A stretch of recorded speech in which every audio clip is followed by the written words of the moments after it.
Bro, that song always hits every time.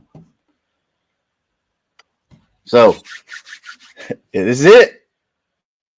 We're here, It's man. the last chance. Last chance to get in. Week 14. Dude, this is the whole season is culminated to this. If you've been riding that fence all season long, just trying to say, oh, well, maybe I'll grab that waiver ad, or maybe I'll spend this much fab on that. If you didn't, and you ain't even close to making the playoffs, should have listened. Should have listened to your boys. I don't know what to tell you. We're out here trying to make fantasy royalty. Bro, it's crunch time, Slayton. Tell them what's up with you, brother. And hey, I'm just blessed to be out here with no week 14 buys. Feeling real good for all you Christian McCaffrey owners. RIP. I'll pour out for y'all. I know it's going to be a rough week watching him not get any points and your team just fight for its life. So, I don't know, man. I'm feeling pretty good. Only got 2 leagues that didn't make it out of the 11, so I'm feeling pretty confident this year. Best ball still ripping. Got some pretty good leagues in that one, so I guess we're going to see what happens here at the end of the season, man. Yeah, for sure, man. So we already got some early morning ins and outs. Yep. Have you been tracking that this morning? Yeah, man. I know that they announced Roma Dunze out. He's been out for a minute. Drake London's not going to come in this week either. I know a lot of people had a little bit of hope for Mike Evans to make an appearance this week. Mike Evans ain't going to make it in either. I did see that Chris Olave is questionable. I don't know if he's going to make it in, but, I mean, I wouldn't be out there against that. But to each his own. Yeah, I think Chris Olave, you're going to have to keep an eye on that one. Yeah. Who else did you hear today? So as far as our ends, big deal about Jaden Reed being back since week 2, going out with that fractured collarbone. I know he was really, really wanting to be a big deal. I know a lot of people were wanting him to be a big deal too. I love Jaden Reed, and that one crushed me early in the season because I have a lot of them in my dynasty leagues. And if that means I'm getting them back for the playoffs, we're having a time this year. Yeah. Definitely going to need Jaden Reed. But, man, like Christian Watson's really been stepping up for Green Bay since he's looked really good. With Amarion Hampton is going to be back this week. Yep. So there's that. I know a lot of people are happy about that. I did see that Maserati Marv, man. I seen that he's out this week too. So no Marvin Harrison. Yeah. That's not great for Harrison owners, but if you're one of the ones who are holding on to Michael Wilson, I mean that's good news for you right there. I mean, I wouldn't say it's great news. They're playing that Rams secondary, so we'll see. True. Stick with the Cardinals, bro. Like, did you see where they're talking about how Kyler Murray's not coming back? Mm-hmm. Bro, is Kyler Murray done in Arizona? I think so, man. To be brutally honest, I think it's his time. And I think what the deal is if they don't get rid of Kyler, that coach is gone too. I think that's kind of it's either him or me, and he's showing like, hey, I can do it with Jacoby Brissett. It's Kyler, So I think that's kind of what's being conveyed to the ownership right now, and I'm rather interested to see what happens with Kyler. I Yeah. hope he gets to start somewhere else, somebody that can actually utilize him correctly. But I don't know, man. Like I have the gut feeling that this is the last we've seen of him in a Arizona jersey. Yeah, I mean, there's a couple players that we're looking at that is probably they're done in their teams. I mean, Tyreek Hill most likely done in Miami. Kyler Murray most likely done in Arizona. I don't know what other teams you think are done in their teams this year. What other players you think are done in those teams this year? Man, shoot, that one's a hard one for me because like there's not a whole lot glaring. I know Fields is probably gone. If I'm being honest, there, like he's probably done. That's crazy because they were so happy about getting Justin Fields and one that I'm interested in is Shador. I think that there's a good possibility that they either get their shit together and kind of give him the nourishment that he deserves now to kind of like boost him up and see if they can run something with him, or at least put him into a system that would utilize him or at least give him the attention to try to succeed. Because right now it doesn't feel like the Cleveland organization, outside of the actual players within the building, that is giving him support. yeah. Well, you got to think though too. Deshaun Watson has that big contract that they gave him, very idiotically gave him, but he's going to get first crack at it. I mean, we know that's how it works, man. It's a business. He's making the money. He's going to get the first crack at it. Which sucks if you're a Shador Sanders truther, but man, it's just one of those where we might have to wait for 27 if you're really buying all in on Shador Sanders. I have a gut feeling with Shador that he might end up in LA. Ooh, okay. How many more years do you think Stafford's got? Honestly, if he makes it to the Super Bowl this year and wins it, I think he's done. To be honest with you, He should go out on top. I mean, they're kind of the favorites right now from everything that I've seen. Like in it there. But there was a lot of talk during draft day that the Rams were heavily interested in Shador. And there was a lot of stuff going on in the back scenes. And like a lot of my Rams buddies were murmuring this too. Like it was a lot of like, oh, hey, dude, there's a good chance that Shador might go in and be the backup there. Yeah. Learn under Matt Stafford. And I don't know if it was a call from Stan that came down and told him, hey, let's not do this. Let's pull the plug on that. Or if it was a call from McVay or whoever. But they ultimately did not go that route. But just seeing how things are transpiring, there's a glaring hole in the second QB spot in LA right now. So, I mean, I could see where they could trade for him and, get him at a decent price and put him behind Matt Stafford if he chooses to stay for a year.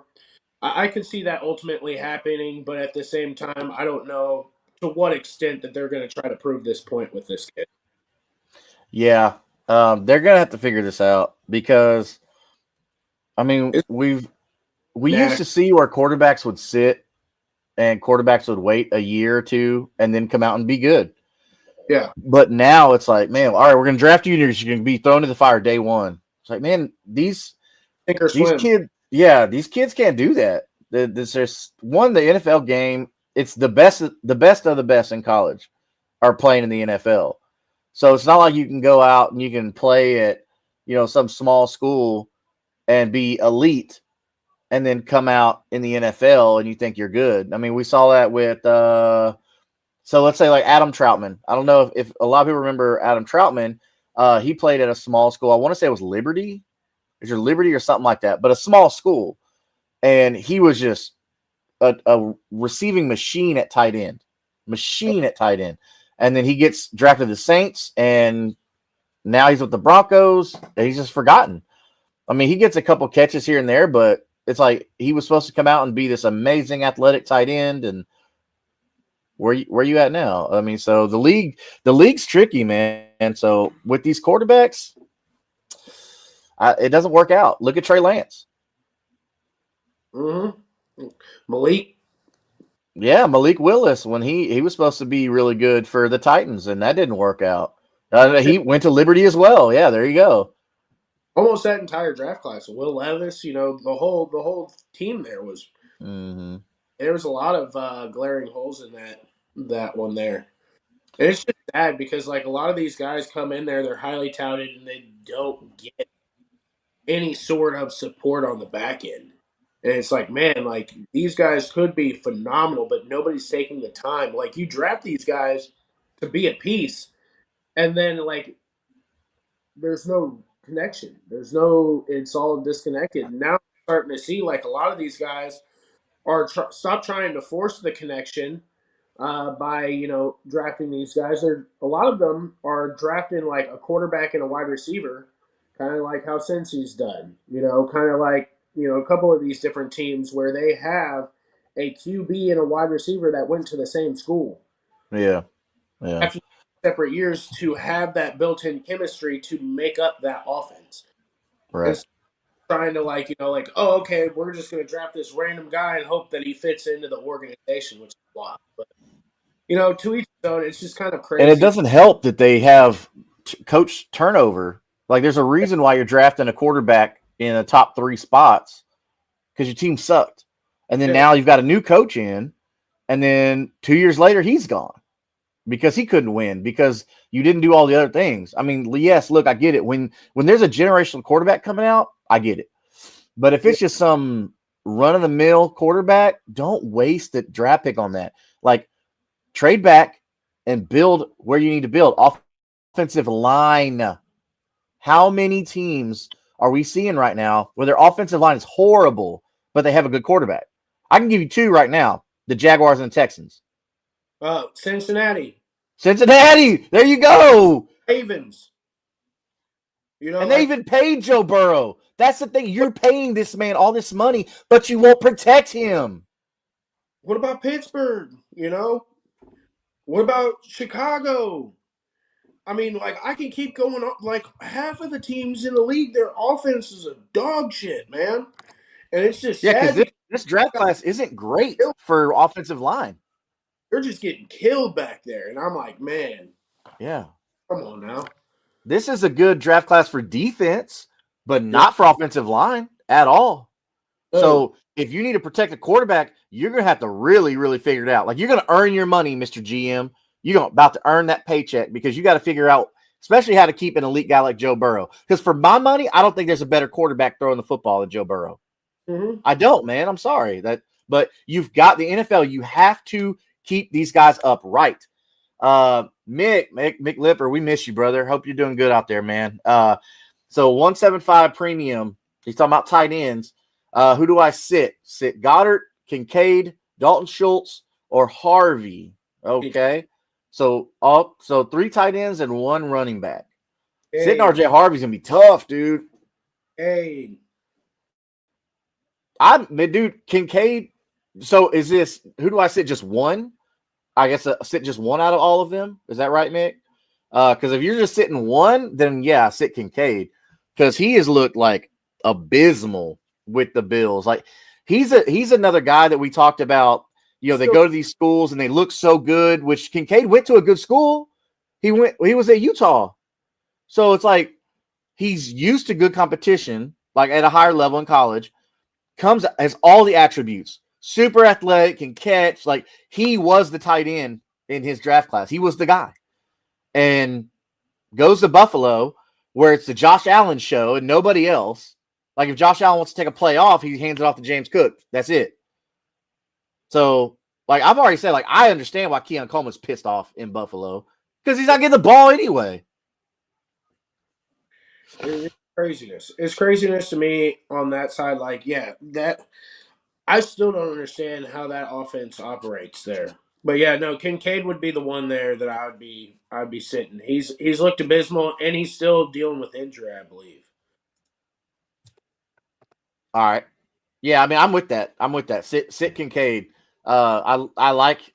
I'm not sitting Harvey at all, anyways, because like I'm going. I know it's 175 premium, but give me a starting running back on a good offense any day over any borderline player. And when I say borderline, I mean like so. Think about with Dallas Goedert in Philadelphia, they've got three other options ahead of him in Saquon Barkley, Devonta Smith, and AJ Brown. And then not to mention, like Jalen Hurts will rob a touchdown from you anyway if he's 3-4 yards out. So that's why like I'm a little hesitant on Goddard, even though we have seen this year, we have seen Goddard do really, really well. Really when we didn't expect it. And Goddard put up good numbers. This is going to have to be But a good for them, though. So they're going to have to utilize their pass catchers this game for Philly. If they're AJ Brown's been stepping it up the past couple games. He's been getting a crap ton of targets.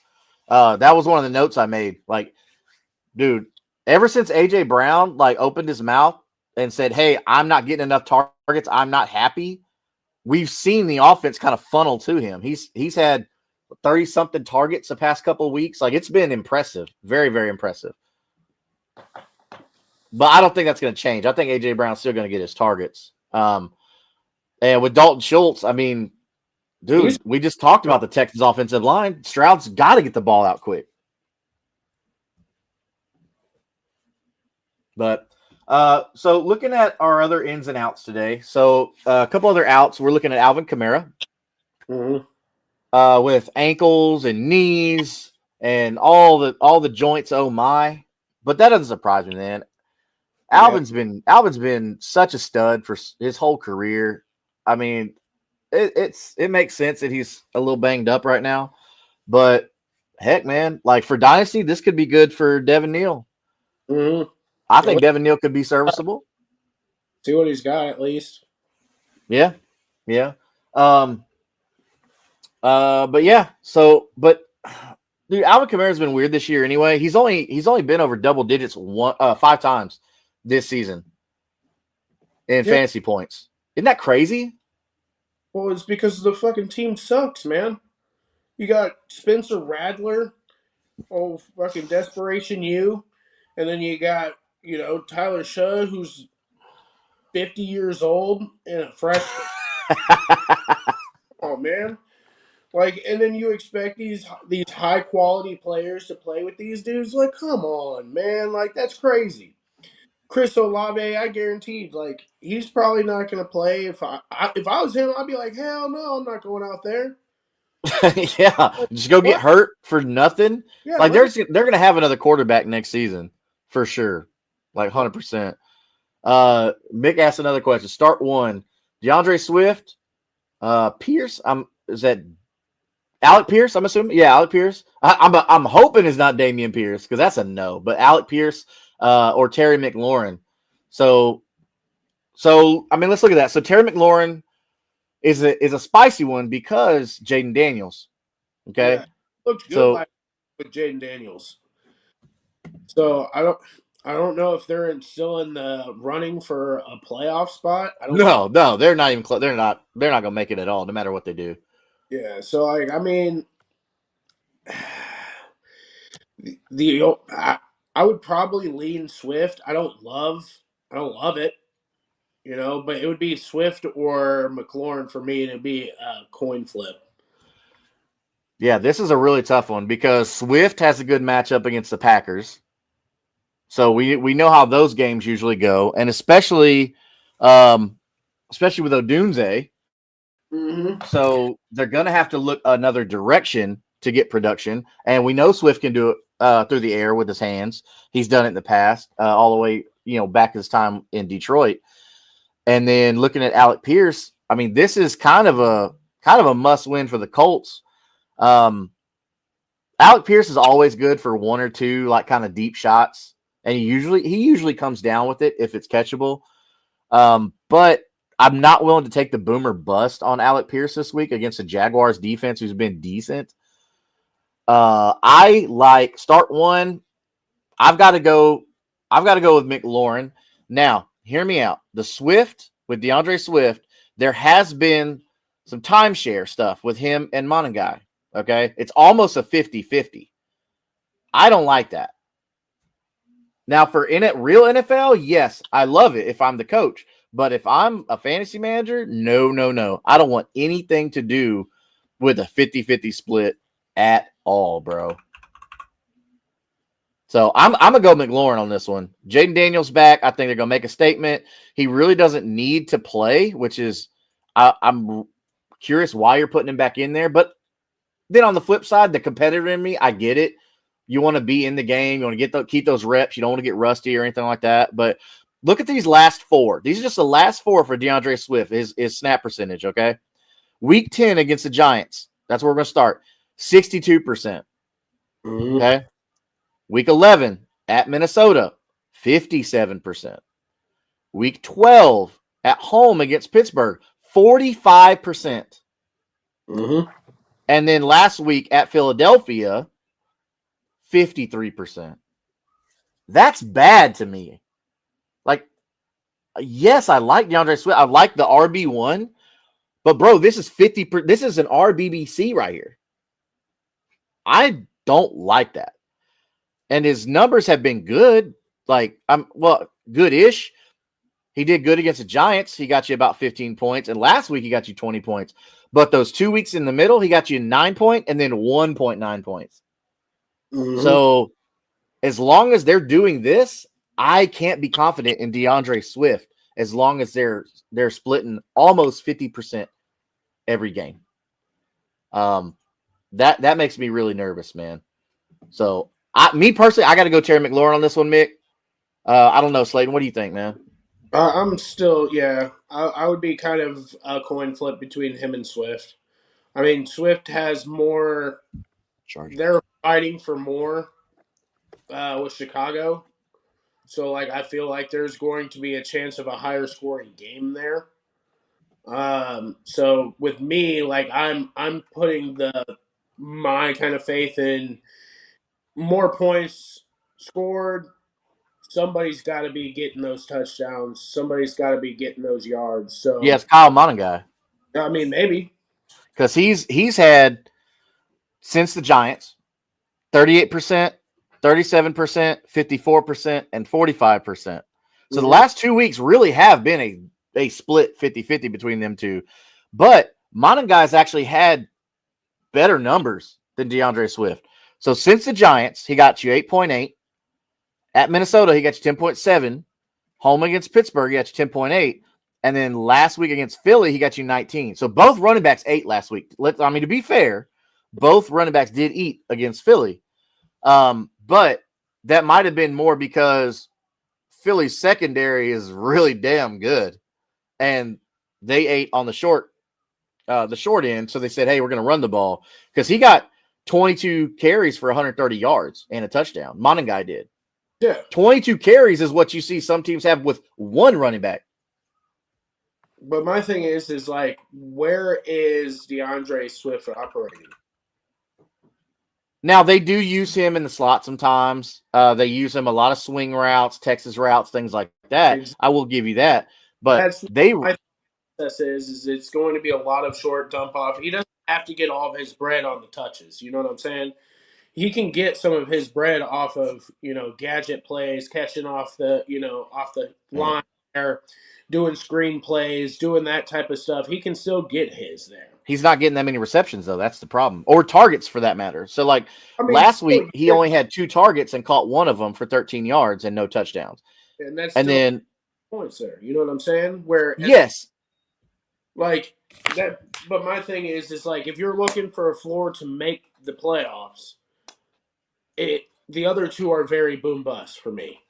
You know what I'm saying? That's fair. Us, in the grand scheme of things, but he's shown that he has a floor that can be depended on.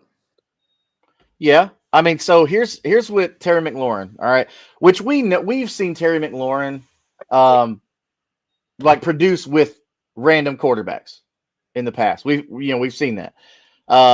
So with Jaden Daniels, okay, here's his first 3 weeks with Jaden Daniels, okay? Now, we know what last year was. Last year was phenomenal. Him and Jaden Daniels, they are on the same page. We saw this last year when their big run through the NFC, Jaden Daniels Rookie of the Year, Offensive Rookie of the Year campaign. So he's getting his targets with Jaden Daniels. Okay, so he got 4, 9, and 4, and then Jaden Daniels goes down, which who knows what all them weeks could be. But then Terry McLaurin got hurt as well. Okay, and then he comes back at Kansas City, gets 4 targets for touchdown and some yards, and then last week Denver with Marcus Mariota, who is not a Jaden Daniels caliber right now. Okay, being fair to Marcus Mariota's younger years where he was decent. But 14 targets last week. 14. But he only caught 7 of those. So that's the thing. But he got a touchdown and 96 yards. So Terry put up a pretty good number for you last week. I believe he's going to do better at Minnesota. They're in a dome, safe environment. No weather's not a concern. Plus, you've got a healthy McCarthy. You've got a healthy Jefferson and a healthy Addison. Healthy Aaron Jones. So this has all the makings to be a shootout. Neither one of these teams are making the playoffs, but I mean, I think this is going to be a good game, man. I think we're going to see some touchdowns in this one. I hope so. I hope it's not a slop fest. Because I can tell you, J.J. McCarthy's just about as bad with interception as Geno. You know what I'm saying? Yeah. Everybody wanted McCarthy to be so good, and he hasn't really panned out. Yeah, 9. Silly, dude. Silly. But no, like at the same token, I think a lot of those targets last week were forced because you don't have a quarterback that necessarily has the same paralysis. It's going to be a completely different operation as far as offense goes. I don't know how much they're going to try to put Jaden Daniels on the line. So that's my only caveat to this is like I don't think they're going to let him run and let him, take a whole bunch of hits. At least I hope so. It shouldn't. You're But right. at the same time, like I could see this being a slot fest, low scoring, and the running backs are the only ones eating in this. Like I don't know. This is kind of my. It feels like a weird game on script for me. Well, because if you're either one of these teams, you've got your quarterback right now. Like Washington knows they have Jaden Daniels. They know Jaden Daniels is good. My fear for Jaden Daniels, he becomes the next CJ Stroud. Comes out rookie of the year campaign, does all these great things, and then does nothing. And then next year does nothing. But for right now, Washington has their guy. They've got their franchise QB. Minnesota, right now, I guess they think they have their franchise QB. But I feel like they're starting to think like, maybe this kid isn't as good as we thought, but we'll see. Like I'm willing to wait and see for JJ McCarthy, which is something that we'll talk about once the fantasy season is over with, and we'll get into Dynasty. We'll start talking about some of these young guys to buy and all that stuff. Speaking of which, for Dynasty, if you're in the building, if you see at the bottom, we've got a free jersey giveaway going on right now. Once we hit 200 subscribers on this YouTube channel at Kingmaker Sports, I know we're coming to you on a couple of different channels right now with our brother channels throughout this AFC South show and Curtis Podcast Network. Once we hit 200 subscribers here on Kingmaker Sports on YouTube, we will be giving away a free jersey to one of you lucky viewers out here. Hopefully, you'll be wearing that free jersey and holding your league trophy with any of the help that we've tried to give you this year. So make sure that you go to Kingmaker Sports on YouTube to subscribe and enter for a chance to win that free jersey. So that way you can be looking fresh holding up that league trophy. Also, Kingmaker Sports is partnered with W Energy. W Energy is a powder style energy drink that you mix with water. It's usually just, bottle of water, 12 ounces of water, whatever like that. I, myself, personally, I like to use the blender bottle that they have on their website. Just makes it easy. Plus, I get to rep the brand. If you see at the top, use code Kingmaker. That's just code Kingmaker, nothing special. You get 10% off your entire order every time you order, not just one time, but every time. Go to w.gg. That's w.gg to order your tub. And man, I tell you right now, like I'm loving the Chainsaw Man, which is the blood orange one, and I'm loving the yuzu fruit, which is like a Japanese lemon essentially. I'm loving those two right now. But I'm a citrus guy. I don't know, what flavors do you like? Oh, I love the citrus as well. So that yuzu is awesome. Uh, really, really recommend it. Something a little bit cleaner than your normal energy drinks that you do be drinking out there. Doesn't give you all the bubble guts, any of that nasty after feeling. So definitely go check them out. Uh, scratch their back, we'll scratch your back on that. It's be a lot of fun to see the difference on that side, and just to step out of your comfort zone and try a powder versus what you are getting in these chemical makeups of a lot of these nasty energy drinks that are out there. Yeah, I was a big time Monster Energy guy, and then I shifted over to Bang, and then shifted over to C4. And man, honestly, I feel good when I drink this. Like I'm hydrating, like it's because I'm mixing it with water. It doesn't have a lot of fillers in it, so I feel good, man. So I mean, you can take my word for it if you want, but honestly, I would try it. I would try it, and but yeah, use that code Kingmaker for 10% off your order every time you visit. So back to it. We've got another one from Mick. Brother is on it this morning. He says, same thing, 175 tight end premium, start 2. Okay, so we got 2 options here. This is nice. So Aronde Gadsden, that's one of our favorites here on this show. Darren Waller, who's back this week, or was back last week. Woody Marks, Jaden Reed, who is back this week after being gone since week 2, and then Jaden Higgins, which is somebody else that we love on this show.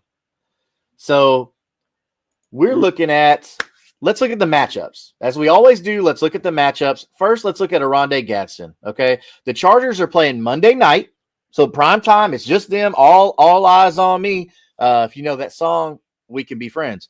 Against the Eagles, though. But this Eagles team looks like a very beatable Eagles team this year. Mm-hmm. What's up with that? Y'all might know that reference too, and if you know that reference, then we can be friends as well. That's the Hurricane from WWE. I don't know if you viewers out there watch WWE or not, but what's up with that? But yeah, man, so Rondé Gaston playing against the Chargers. I mean, against the Eagles. Very good secondary Eagles. I mean, you think he's going to be able to find some room to work?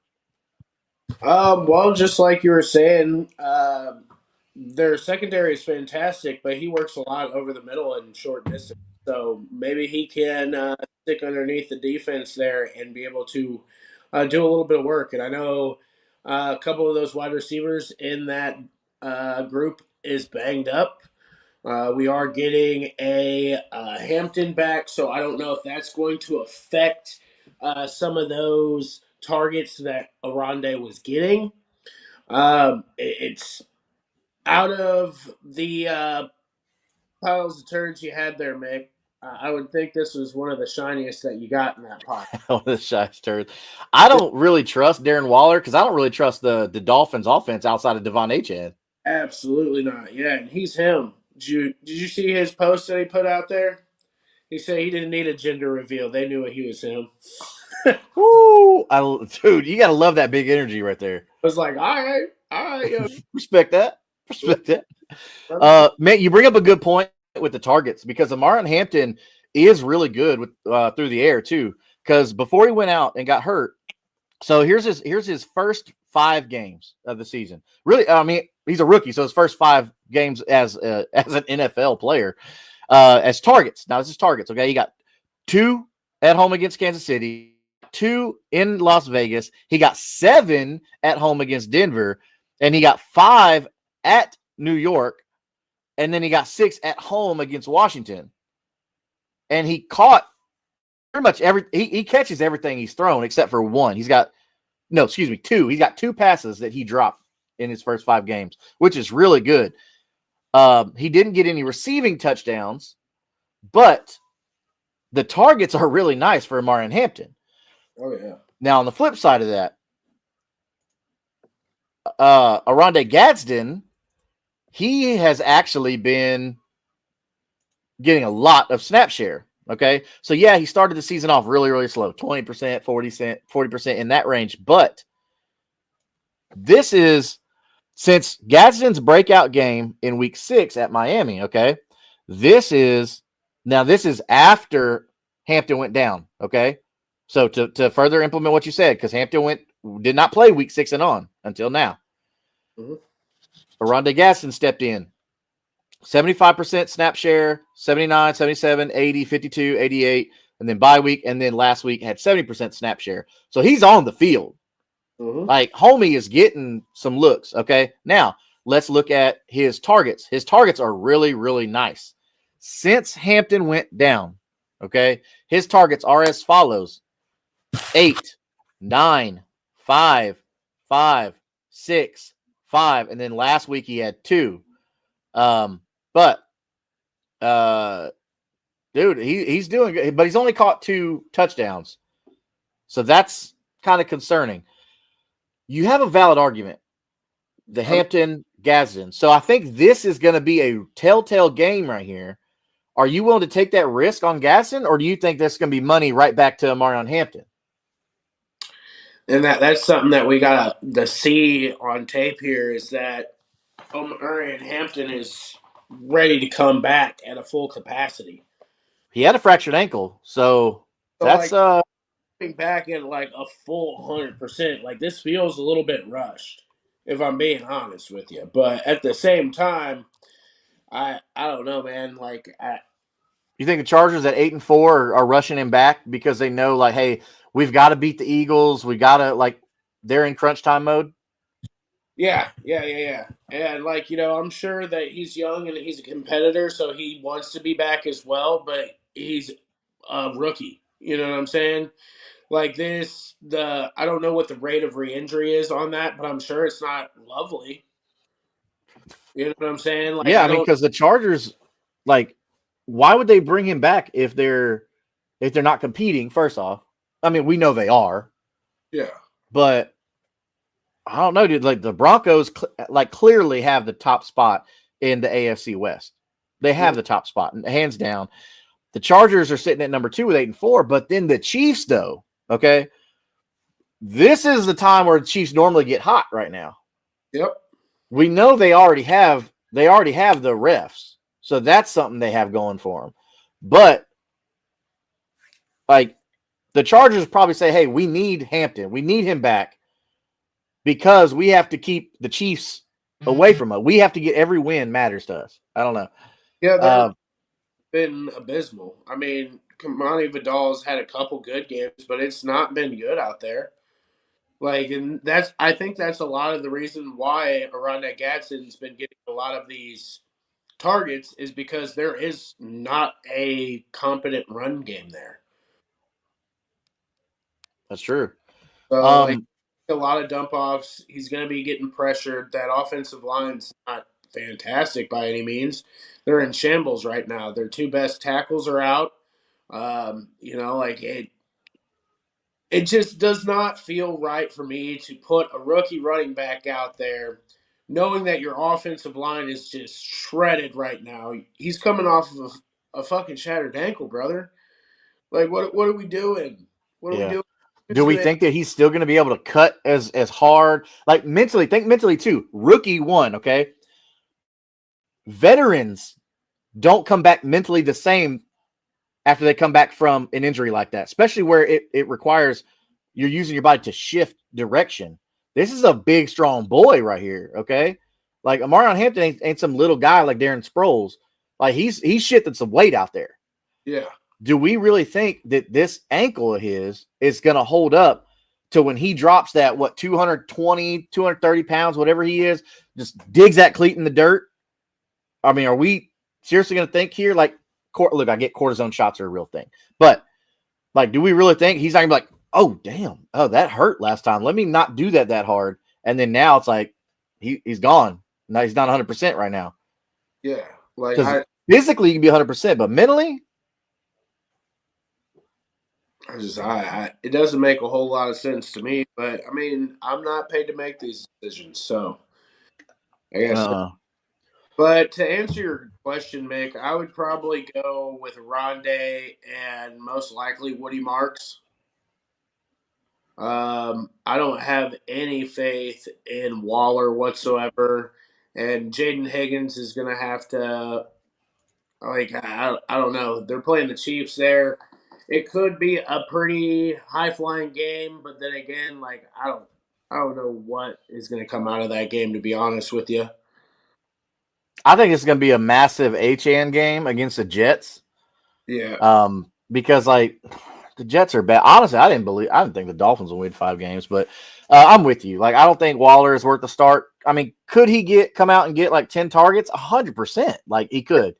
Yeah, I mean, there's always the outcome of something crazy happening, but at the same Right. time, like, I don't love it. I don't love The it. appeal to me about Darren Waller is one, like, obviously with no Tyreek Hill, right? I don't I don't have much faith in Tua's arm until he shows me like, hey, he can get back to form. I don't have much faith in Tua's arm to be able to reach a speedster like Jalen Waddle. Because something's going on with Tua right now, man. I don't know what it is. Like, I think that he's just not invested in the game anymore. I think he's just playing because of his contract. I don't think Tua even gives a crap about football anymore. But I think that's a lot of his problem. But that's just speculation. I could be completely wrong, but that's just kind of the vibe that I'm getting from him. But yeah, so as far as Darren Waller, not really gonna put my trust in him, but the dude could come out and get 10 targets just out of desperation. We see weak arm quarterbacks, they love the tight end. Now watch Um, go out there and do it in sheer spite of us. yeah, exactly. So Darren, please look, man, like you can ask Mick when he gets on the show. Like, I went and picked up Darren Waller on waivers as soon as I heard that he made the Ravens team. And bro, he was awesome. He came out, blew up, and I sold that dude for an early second, I believe. Early second, maybe late first, I can't remember, but I was happy about that. That was probably one of the greatest free agent acquisitions I've ever made. Was Mr. Darren Waller. So 2 Texans on this list. That's a tricky one. So you got Jaden Higgins, Woody Marks. So Jaden Higgins is probably going to see targets just because Nico Collins is going to be covered up. I mean, for all rights, the Chiefs should be looking to lock down Nico Collins. They should, which is going to leave Jaden Higgins open. But I do believe that Chiefs defense is good enough to be able to figure that out. I believe in Andy Reid. Like, Andy Reid puts people around. Was it Spagnola is the DC over there now? Mm-hmm. So Woody Marks, I really like me some Woody Marks, man. I ain't gonna lie, but this can be a tough one. I don't know. And then Jaden Reed, the only problem with the Packers is so many damn mouths to feed. Mm-hmm. Oh, And I need to see him play a game before I can even make any sort of an assessment on him. Like, any guy that's coming back from an injury, I gotta see him play before I put him in my lineup. Like, it's a weird thing for me. Like, I'm not going to put myself in that situation because 9 times out of 10 they come out, they have a quiet game. It's only very seldom that somebody comes in and just goes crazy right off their injury. yeah. Which is why I want to lead Gadsden so bad. And I want to go Gadsden and I want to go Jaden Higgins. And the only reason I'm saying Jaden Higgins is because Nico's going to be their priority. That's the only reason I'm going with Jaden Higgins. But on the flip side of that, they don't have a reason to respect the run game, the Texans' run game. Yeah. So they may not even give any respect down on the line. They may just play an extra corner the whole time, knowing that Stroud's got decent receiving options out there.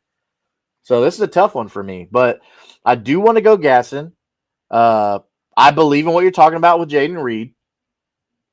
And Woody Marks is really good out of the backfield. He could come out and get like 6 targets. Mm-hmm. But as far as rushing touchdowns, I mean, have to be like within like 5-10 yards. I mean, they're going to have to be in the red zone for that, just because of Chris Jones and just how good that Chiefs defense can be. Loftus, all of this. Yeah, yeah, exactly. So I'm going to go Gadsden. I'm going to go Gadsden. I'm going to go Jaden Higgins. And you said you went with who? Gaston and Woody. Gadsden and Woody.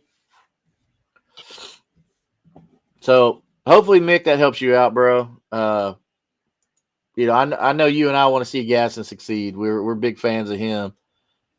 But looking at so are you nervous about Jaden Daniels coming back from that dislocated elbow? Because that thing looked nasty. Like, did you watch that game when it happened? Oh yeah. I thought he broke it. I think we had another one of those situations last night in the UFC. Oh, so I didn't watch that one or the boxing match last night. I actually had a paper I was working on for one of my classes for art history. So I had to go to a museum, look at a couple exhibits, and then write a whole paper and stuff like that. So, yeah, I got two of those museum papers I got to do because I'm doing 2 art classes at the same time, and I'm not even getting an art degree. That's the thing. Why? These are core classes. The core classes. What are you going? Yeah, tell me why I got to learn art history as a core class. Core class should be like, for? huh? What are you going to school for? Kinesiology has nothing to do with art or history. That's silly. So I think it just justifies them getting that tuition money. But hey, that's all right though.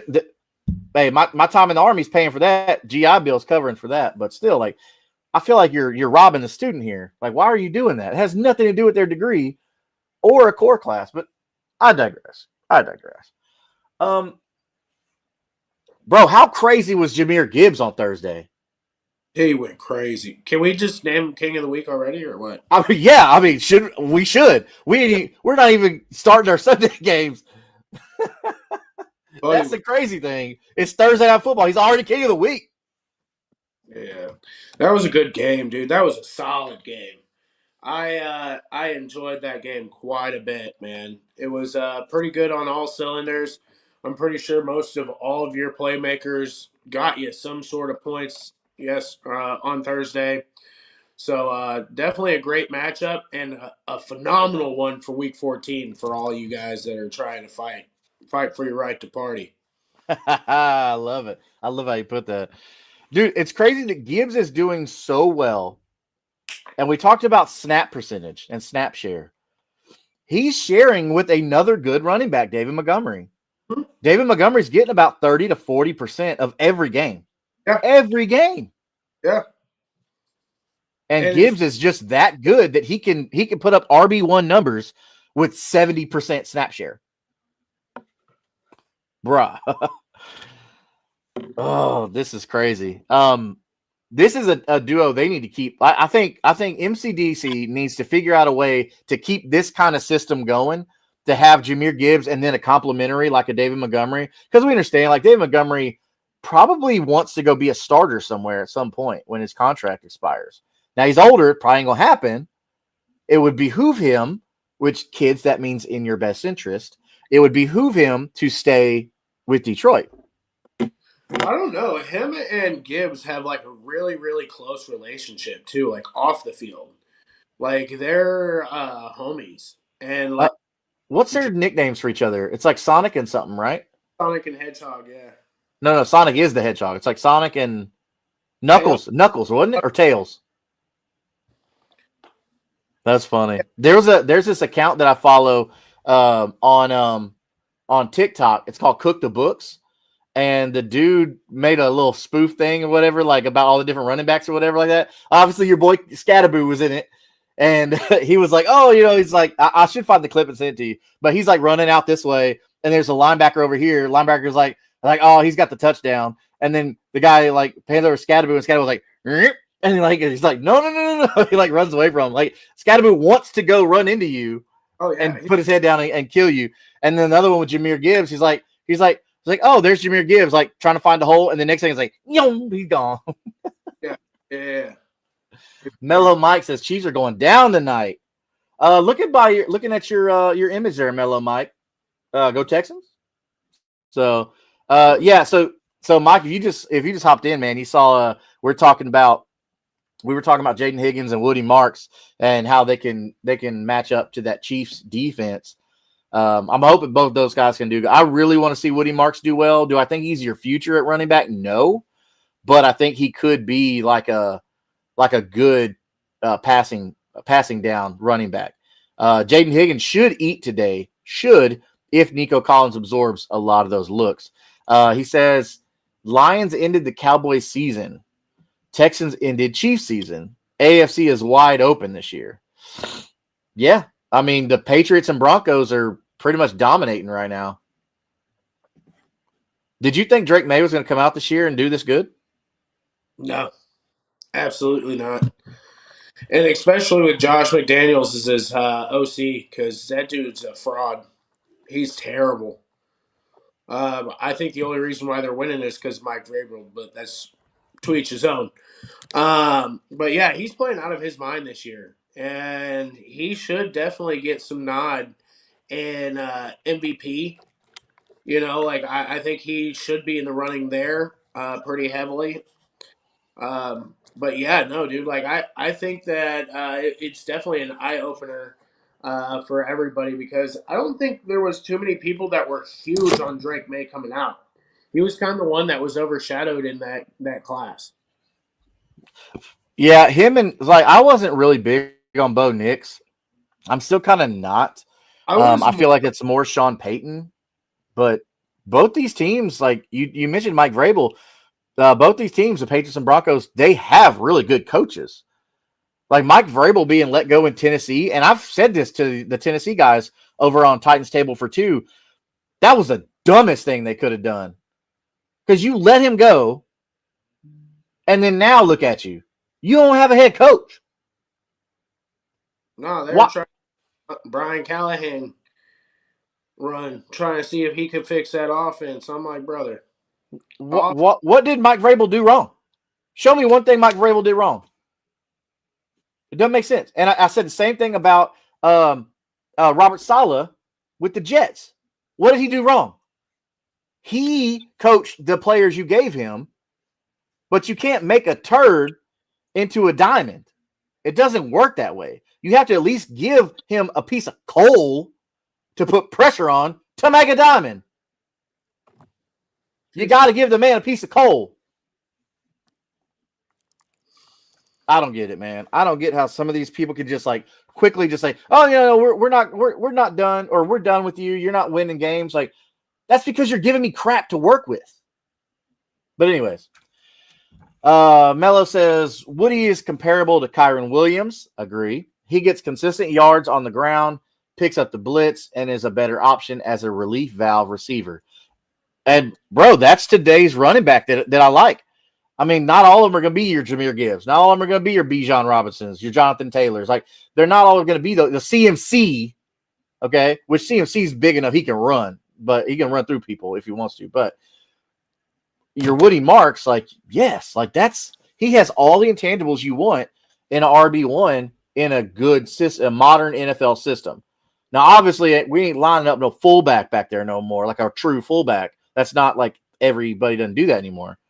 But no, for the system that you want to run in today's NFL, he's it. He's. I'm not gonna say he's. I'm not doing that.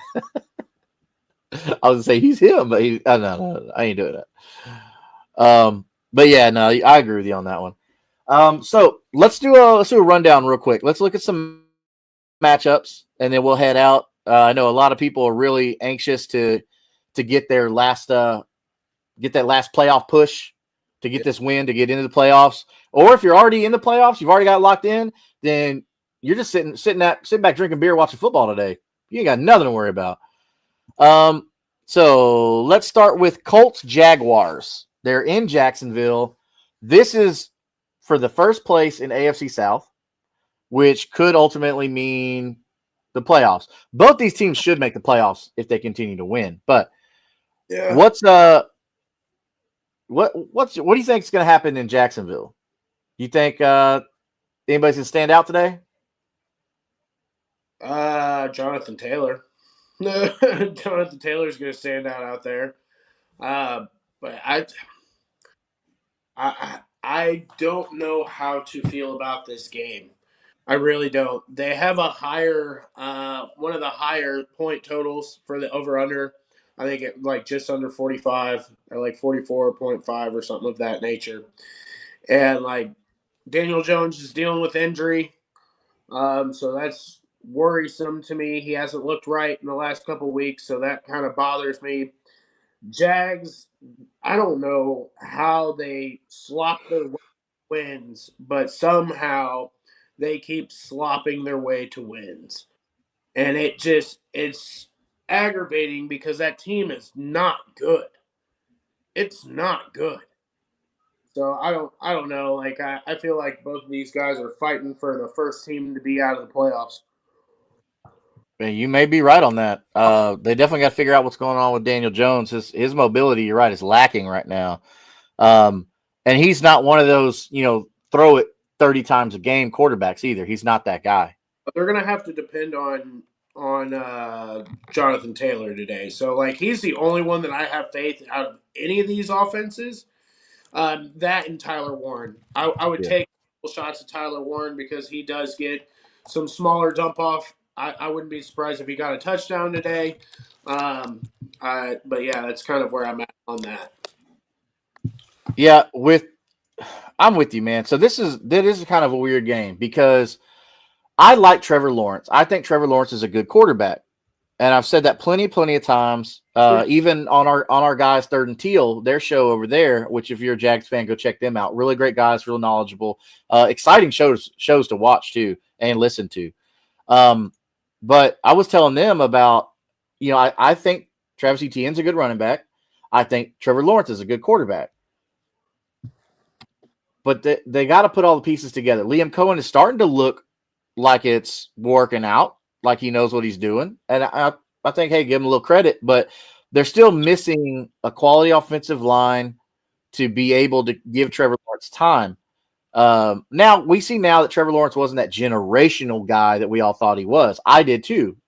Jesus, Yeah. everybody talking like he was the golden boy, that he was the golden goose for fucking ages, never lost a game since he was in Pee Wee football and all this storyline bullshit that they're trying to feed me. And I'm like, dude, like I don't see this guy that good. And like I was the first one to be like, man, like I hope this dude dives off a cliff when he gets to the NFL. Like I hope that it's a rough, and it's been every bit of that. And like it's the same thing. Like I'm so tired every year that there's this, generational quarterback. This dude's the next coming of Jesus. They did it with Caleb Williams. They did it with everybody, dude. And I'm just over it, man. Like, these I'm kids, still not on the Caleb Williams train on that. it's I'm not, still not. it's not the same. And like they just need to stop putting so much pressure on these guys to be this spectacular, like one of a kind. Like Jaden Daniels, he got pushed a little bit there of like, is he going to be good? Is he not? So uh, Ezekiel or Ezequiel Ruiz says flex Monangai or Addison. Mungai. Addison's been terrible, dude. Yeah, so we were talking about the snap percentage, 50-50. I mean, Yeah, Mungai, he's going to have a higher floor for you, I believe. Granted, they are playing Green Bay, but it's a division game, and normally those division games get ugly. So you always have a higher scoring total there. I do believe that they're one of the higher scoring games totals that are out there this week. And then Addison, like I don't have any faith in JJ.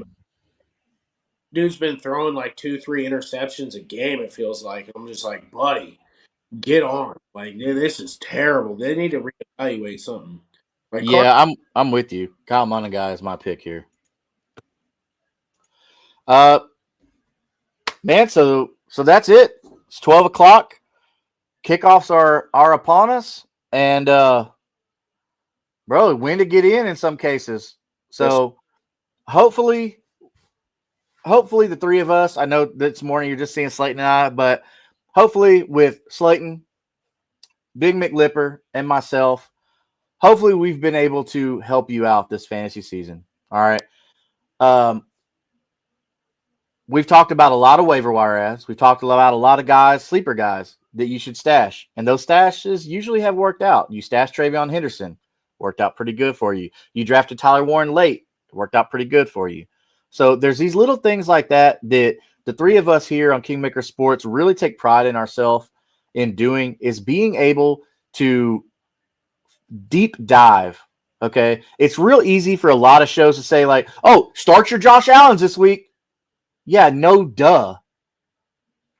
But it's harder to put in the time to be able to watch the film, dive deep into this, into these stats, these storylines, snap percentages, all that stuff you hear us talk about on the show, to be able to give that to you. Which is funny because we love doing this so much. It has actually hurt us in our leagues because the people that we're in leagues with watch the show and listen to the show and like, oh, he likes it. I'm gonna go sneak him up off waivers real quick, or I'm gonna go trade for that player real quick before he goes. So, but look, we don't do it for that, man. We do it to make all of you out there winners and champions. Okay, so hopefully this season has worked out for you. We appreciate you coming in and tuning in and subscribing. We look forward to the playoffs, which start next week, week 15, week 16. Those are going to be real critical, okay? Those matchups we're going to be looking at a lot on Tuesday, okay? Tuesday at 9:30 p.m. Central Standard Time. We will be breaking down the most important parts of the playoff, the fantasy playoffs, okay? So, without any further ado, Slayton and I, we would like to thank you for joining us this Sunday morning. I've got a golf game to go get to, so I will see everybody here Tuesday night, 9:30 p.m. Central Standard Time. Slayton, you got anything for the people out there? Oh, man. Hey, let's go J.J. McCarthy plus over on interceptions. And, hell, throw another Geno plus interception on that. Geno's money, baby. You've been making so much money off Geno interceptions. He did get me he did get me back last week. He didn't throw an interception. So, I mean, I'll cut my losses. But, hey, you know, it's been a surefire bet for you can't win them all. So hasn't he thrown an interception every game this year except for 2, something like that? There's only 2 games that he hasn't thrown an interception. I do. Yeah, so I say you're up all that. Yeah, and then J.J. McCarthy, same deal. So I mean, get those in, get your and I know with underdog right now, you can still bet on it even though the game has started. So let's ride. All right. Well, from everybody here at Kingmaker Sports, we appreciate you tuning in, and we will see you Tuesday night at 9:30 p.m. Central Standard Time. Let's go, Peace, boys.